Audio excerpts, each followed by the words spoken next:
menyatakan bahwa nama baik dan kehormatan seseorang patut dilindungi oleh hukum yang berlaku.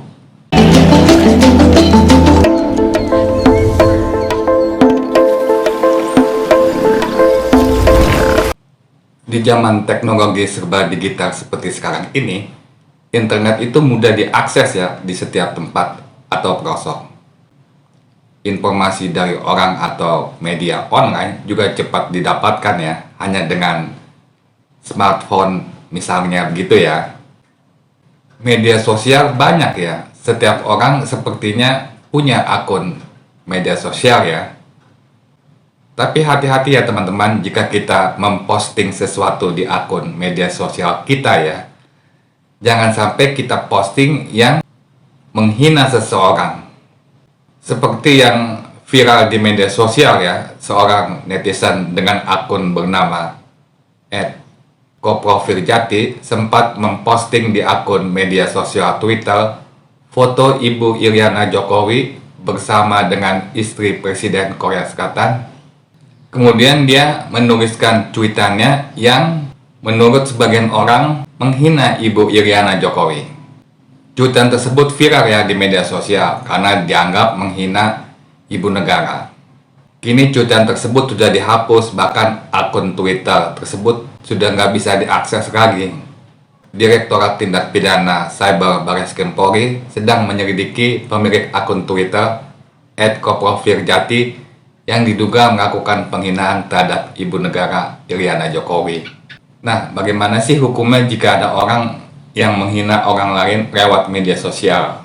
Penghinaan kalau menurut doktrin artinya menyerang kehormatan dan nama baik seseorang. Kehormatan yang diserang di sini hanya mengenai kehormatan tentang nama baik. Korbannya biasanya merasa malu.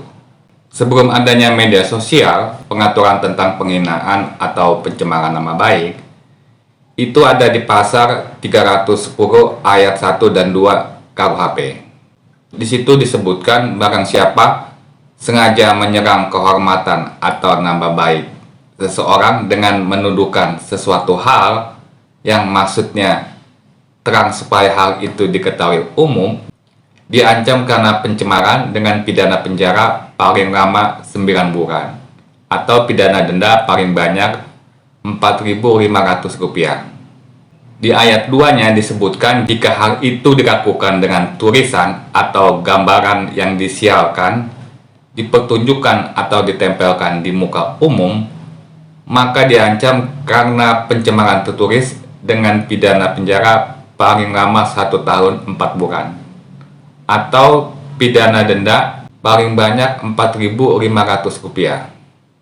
Berdasarkan pasal tersebut, maka hukum pencemaran nama baik atau penghinaan lewat tulisan atau gambar itu ada di pasal 310 ayat 2 KUHP. Delik penghinaan atau pencemaran nama baik merupakan delik aduan. Itu ada di pasal 319 KUHP. Artinya hanya bisa diproses secara hukum jika ada pengaduan dari korban. Setelah adanya internet dan banyak media sosial seperti zaman sekarang, maka tindak pidana penghinaan selain ada di KUHP juga diatur di Undang-Undang Informasi dan Transaksi Elektronik atau Undang-Undang ITE. Ada di pasal 27 ayat 3 Undang-Undang ITE.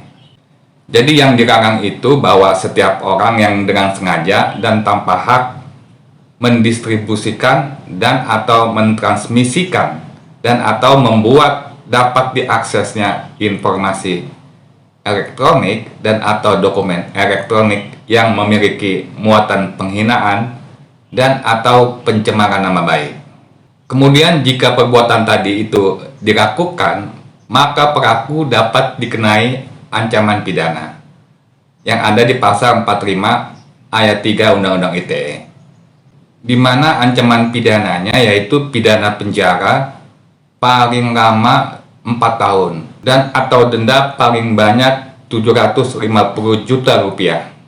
Nah, pasal 27 ayat 3 Undang-Undang ITE ini ya pernah diajukan judicial review ke Mahkamah Konstitusi.